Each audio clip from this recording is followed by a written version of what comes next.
రేవంత్ రెడ్డి గారు ఇలా ఒకటి గుర్తుపెట్టుకో, ఎప్పుడన్నా నీ అసంటోడు వస్తే ఆ తల్లి ఆ దేవుడు నీ సంగతి చూడాలనే కేసీఆర్ అన్ని దేవుళ్ళ పేర్లు పెట్టిండు.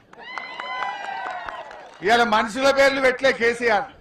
అంతగిరి పోషమ్మ పేరు పెట్టిండు, రంగనాయక స్వామి పేరు పెట్టిండు, కొమరల్లి మల్లన్న దేవుడు పేరు పెట్టిండు, కొండ పోషమ్మ తల్లి పేరు పెట్టిండు.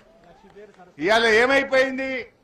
బాధ ఏంటంటే పాలకుడే పాపం చేస్తే ఆ రాష్ట్రానికి ఆ దేశానికి అరిష్టం పడుతుందట.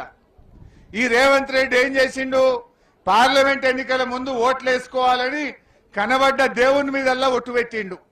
15 ఆగస్టు కల్లా రైతుల రుణమాఫీ చేస్తా అని భద్రాద్రి రాముల వారి మీద ఒట్టు పెట్టిండు, యాదాద్రి లక్ష్మీనరసింహస్వామి మీద ఒట్టు పెట్టిండు, కొమరల్లి మల్లన్న మీద పెట్టిండు, జహాంగీర్ పీర్ దర్గా మీద పెట్టిండు, మెదక్ చర్చ్ మీద పెట్టిండు, ఏడుపాయల అమ్మవారి మీద ఒట్టు పెట్టి దేవుని మీద ఒట్లు పెట్టి మాట తప్పిండు.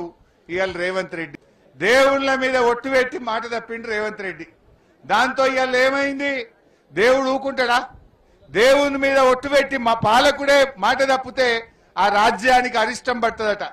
ఇవాళ ఈ రేవంత్ రెడ్డి పాపం వల్ల, రేవంత్ రెడ్డి ఒట్లు పెట్టి మాట తప్పడం వల్ల ఈ రాష్ట్రానికి కరువు పట్టింది, కరువు వచ్చి పడ్డది. కేసీఆర్ ఉన్నప్పుడు 10 ఏళ్ళు ఎన్నడూ కరువు రాలే.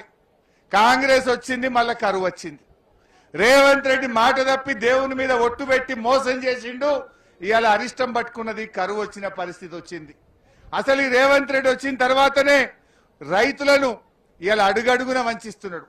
వంతుల వారిగా రైతుల్ని వంచిస్తున్నాడు రేవంత్ రెడ్డి. మీరు ఒకసారి చూస్తే రుణమాఫీ నుంచి నీళ్ల దాకా రైతులకు వంచుడు, మోసం చేసుడే. రుణమాఫీ అయినాదే అందరికీ? జర కానువలు చేయెత్తురు చూద్దాం. ఇగో చూడు, 8 మందికి రుణమాఫీ కాలే. అసెంబ్లీలో ఏం చెప్పిండు? 35,000 కోట్ల రుణమాఫీ చేస్తా అని అసెంబ్లీలో చెప్పిండు. 18,000 కోట్లు చేసిండు, 18,000 కోట్లు ఎగబెట్టిండు. సగం మంది